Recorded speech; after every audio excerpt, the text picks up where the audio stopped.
Sine waves are probably the simplest kind of wave, right?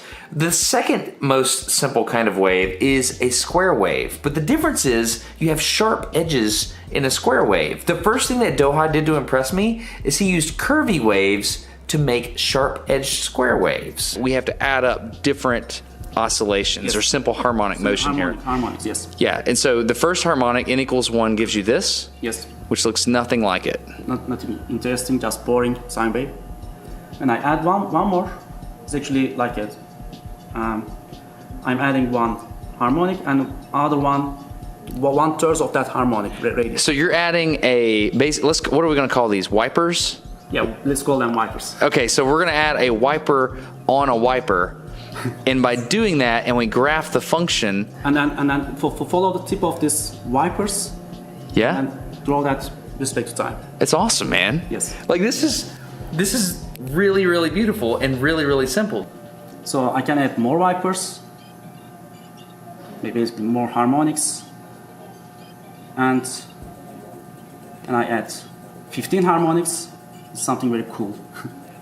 Oh wow, it looks like a whip. Yes.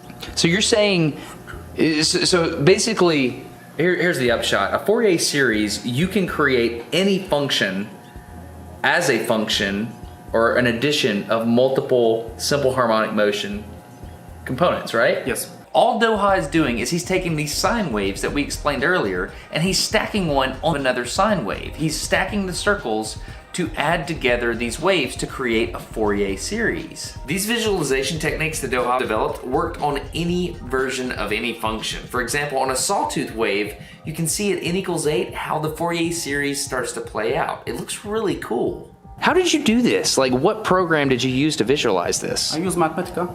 Mathematica? Mathematica, yes. And so, on a date that's very easy to remember, the 1st of January 1600, he set out to join the great Tycho in Prague. And that's how the two of them met. Immediately they both realized that they couldn't stand each other, but neither one could get along without the other. Tycho needed Kepler's mathematical genius to organize his observations, and Kepler had to have Tycho's data to do the cosmology, which was his life's mission. And so, for 18 stormy months, the two of them stayed tied together, unable to escape from each other, until Tycho died in 1601. And even then, Kepler was not able to turn all of his attention to the cosmology that he so badly wanted to do, because first he had the responsibility to produce this book. This book is called The Rudolphine Tables, after the Emperor Rudolph, who paid the bill.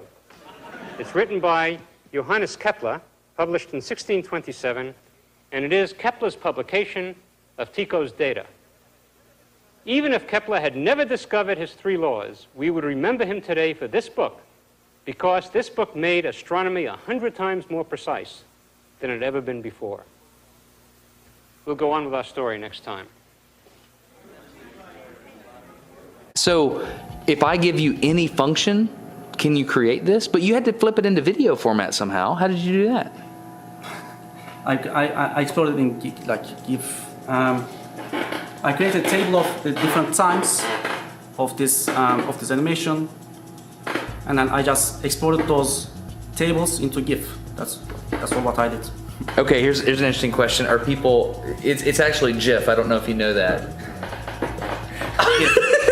20 centuries earlier, the Pythagoreans had thought that the heavens were a perfectly tuned instrument whose music could be heard only by the ear of the master Pythagoras himself. But the idea of heavenly music is older than time itself. And it was this idea of the music of the spheres echoing down through the corridors of history that Kepler had seized upon. A simpler universe would have made boring music. The Creator had made a subtle and complex composition that could go on almost forever without repeating itself. Kepler thought that he had seen into the mind of the Creator. In fact, he often thought that, and he wrote down what he had seen in this book. Johannes Kepler, The Harmony of the Universe, published in 1619. And he put down in this book the music of the songs of each of the planets, and he challenged the musicians of his own time to play the celestial music. Well, apparently the musicians of his time thought they had better things to do, and so Kepler never got to hear his own music. But in our time, two men, John Rogers and Willie Ruff of Yale University, have synthesized Kepler's music on a computer so that we can hear it. And that's the music I'm going to play for you. So we have the music of the spheres synthesized on a computer. Every single one of you is waiting for me to say that this is far out, but I'm not going to say it. Instead, I'll just play the music for you.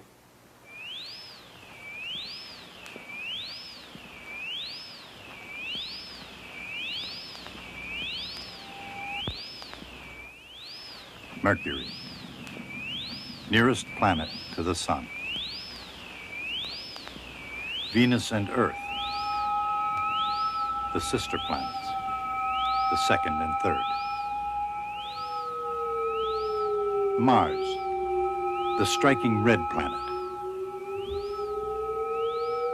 Jupiter, largest planet in the solar system. Saturn, until recently ringed with mystery. Uranus, the first planet discovered in modern times.